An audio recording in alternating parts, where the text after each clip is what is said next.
Perkenalkan, nama saya Kitlan Syuharani. Saya Maya Safia Sapiana. Saya Prita Diprianti. Saya Nanzila Aulia Mabusi. Di sini kami berempat ingin membahas materi tentang faktor-faktor yang mempengaruhi perkembangan dan pertumbuhan pada tanaman.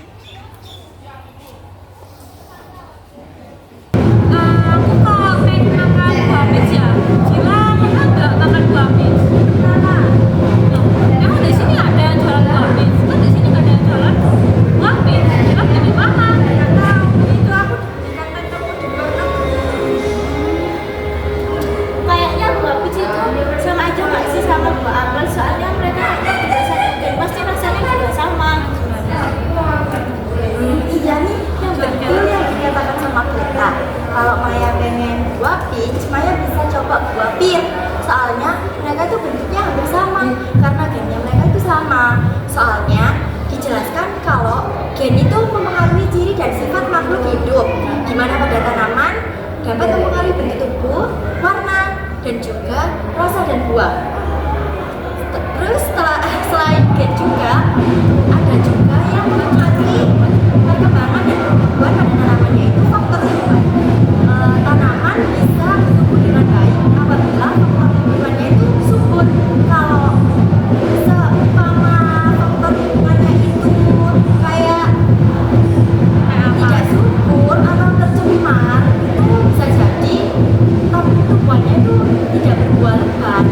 Oke, tapi selain faktor gen sama faktor lingkungan, apa aja sih? Apa aja yang mempengaruhi perkembangan dan pertumbuhan pada tumbuhan selain itu?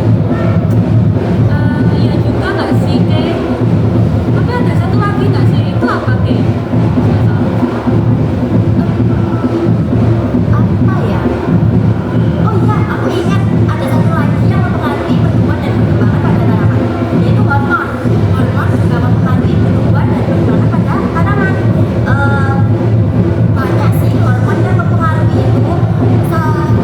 Contohnya tuh ada auxin, gibberellin, etilen, sitokinin, asam absisat, kaolin, dan asam traumat.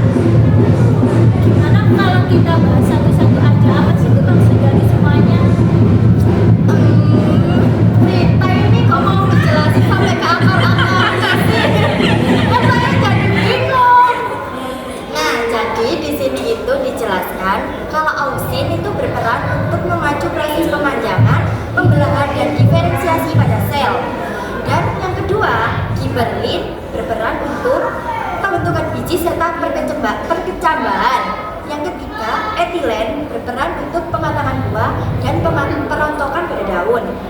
Keempat, sitokinin berperan untuk pembelahan sel atau sitokinesis.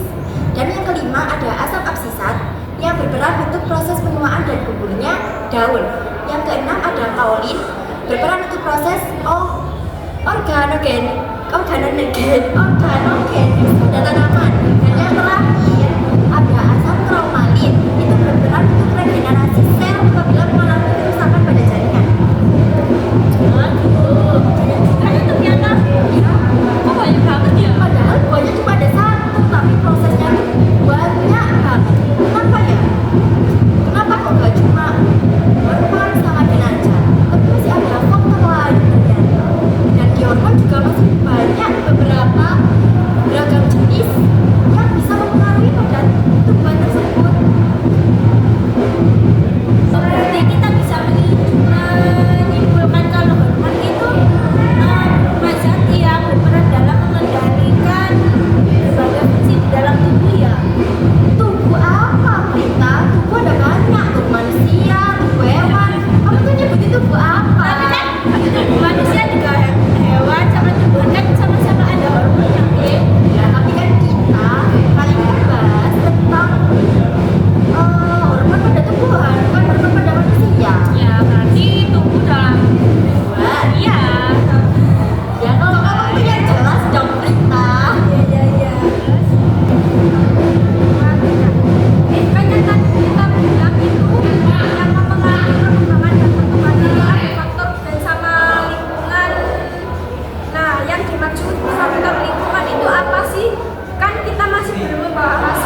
lingkungan itu apa sih, kan itu belum dibahas soal ini.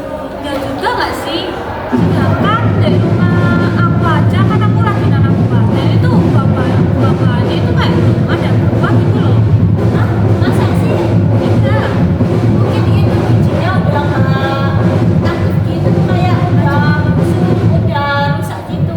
Kamu udah nambahin pupuknya nggak? Udah. Nama tempatnya itu banyak di mana? Udah disinar matahari kan? Jauh di depan rumah. Wah, masa? Itu kamu nanamnya udah ada kena sinar matahari apa belum? Udah kan aku nanamnya itu di depan rumah aku kan otomatis terkena sinar matahari. Di depan rumah kamu itu tidak ada tanah, adanya itu pabrik. Enggak, kayak aku tuh nanamnya di belakang rumah, kan di belakang rumah aku itu sawah. Nah, aku nanamnya di situ. Masa sih? Kan aku nggak pernah lihat sawah di depan rumah ini. Maya kayak jelasin dong. Jadi, Ayo, Ren.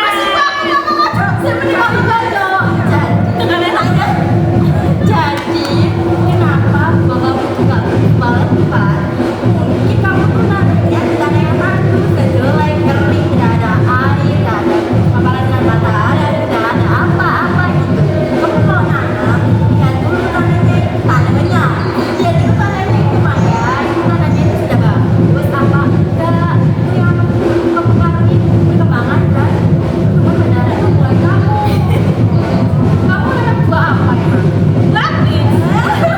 Kamu tuh saking pinginnya makan buah pis sampai nanam buah Emang pis ya? kenapa? Kan aku pengen makan buah. Mungkin pas kamu masih bibitnya itu udah busuk. Kamu gitu, mungkin di pasar. Aku beli di online. Ya mungkin pas jalanan itu aku bilang, Masa udah busuk? ya orang tahu. Ah, Udah Maya beli lagi buah pis itu masih banyak tahu yang menyerupai buah pis itu masih banyak. Jadi kan buah pis. Tapi ya, iya buah apel sama buah pis itu rasanya hampir sama. Ya, kayak tadi itu juga sama. Mereka buat. Kayaknya kita udahin aja nggak sih podcastnya ini? Kayaknya kita udah membahas semuanya deh. iya. Ayo balik ke kelas. Yuk. Kalian sudah paham kan tentang apa itu pertumbuhan dan perkembangan pada tumbuhan? Kalian juga sudah paham kan apa yang kami bicarakan? Jadi, sekian video podcast dari kami. Bye-bye.